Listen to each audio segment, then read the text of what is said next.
मकदम। लिसानी खेल में आज की सरगर्मी है छुपे हुए आज़ा। मकसद एक लफ्ज़ से दूसरे बामानी लफ्ज़ की पहचान।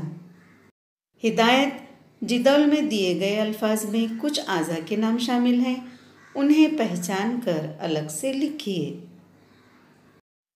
बच्चों, दिए गए अल्फाज में से आज़ा के नाम पहचानेंगे। अफसर, सर, ये वज़ू का नाम छुपा है। टांगना, इस लफ्ज़ में टांग ये लफ्ज़ छुपा है।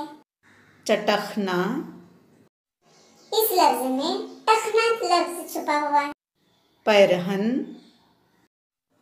पैरहन पैर। हाथापाई, हाथापाई हाथ। खतरनाक, खतरनाक नाक।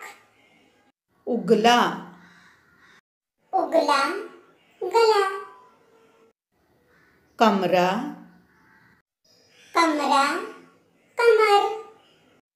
लपेटना, लपेटना पेट। उगालदान, उगालदान गाल।